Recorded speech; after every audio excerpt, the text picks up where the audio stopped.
Or is this full-time MMA now? I love full-time MMA right now.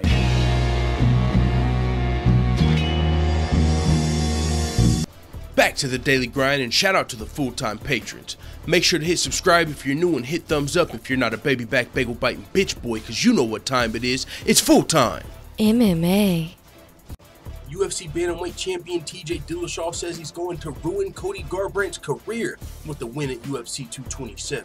Be careful what you ask for, because if you lose this fight, this would be terrible for Cody Garbrandt's career, you know, because he's a guy that's looked at as a potential future bantamweight champion, and he's coming off of he's getting an immediate rematch with TJ Dillashaw. And since that's the case, if Cody Garbrandt loses this fight, he's not guaranteed another title fight as long as TJ's the champion. So this could really put a hold on Cody Garbrandt's future in the bantamweight division if he loses this fight. That's what TJ Dillashaw's kind of talking about. But have no fear, Cody Garbrandt, even if he did lose this fight, he's talked about going down to 125. We heard about a potential Garbrandt versus Mighty Mouse super fight, but that didn't happen because Garbrandt lost the belt. So even if he did lose at 135, Cody Garbrandt still, you know, he's got some options. But with that being said, this is what TJ Dillashaw had to say.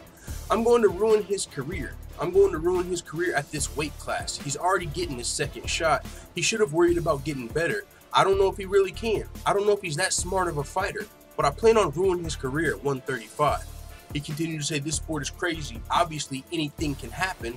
And he continued to say, actually, he can't beat me. No, but coming up, he says, this is a crazy sport. Anything can happen. You've always got to be ready for it and be nervous for that fight. But he doesn't have a chance. I'll be ready for anything he can bring to the table. You've always got to expect the toughest fight, but he doesn't have a chance. Now, maybe that's a little of an oxymoron. Anything can happen. He doesn't have a chance. You know, because the fact that anything can happen means he does have a chance. And especially if you just look at the first fight. He almost won the first fight. Cody Garbrandt almost knocked TJ Dillashaw out at the end of the first round. He almost got helped back to his stool, and the fight almost was over.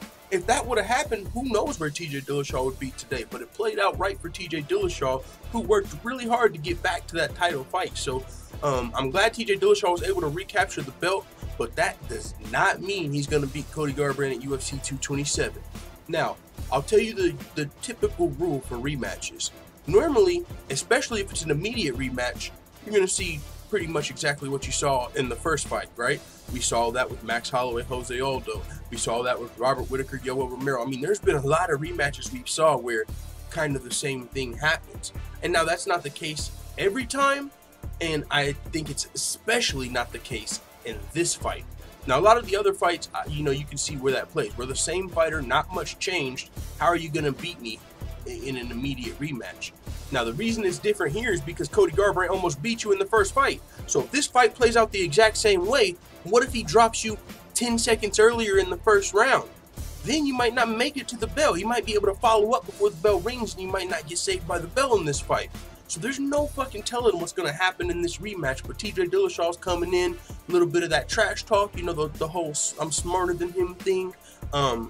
That's one of the things he really picks at Cody Garbrandt about, being a hothead, being a dumb guy, and it looks like that's what he's saying here. You know, he's saying he's probably not smart enough to change his game plan and shit. But I'm going to tell you right now, I don't think that's the case either. And I'm starting to feel a little weird. Maybe TJ Dillashaw might be underestimating Cody Garbrandt a little bit coming into this fight, you know, talking like this.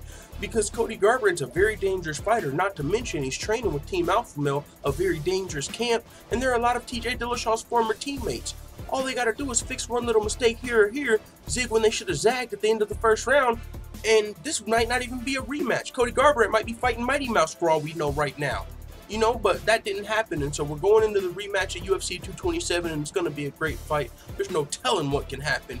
But with that being said, TJ Dillashaw feels like he's going to ruin Cody Garbrandt's career at bantamweight with the win, which that would be pretty damaging. So let the full-time family know what you guys think in the comments about the rematch between No Love Cody Garbrandt and TJ Dillashaw. And of course, we got one day left, full-time family. Check the link in the description. Triple your money. Some of you know what I'm talking about. And if you don't, and it is what it is, I gotta get to bed for work. Let the full-time family know what you think in the comments. Da da da da da. It's the motherfucking DOG.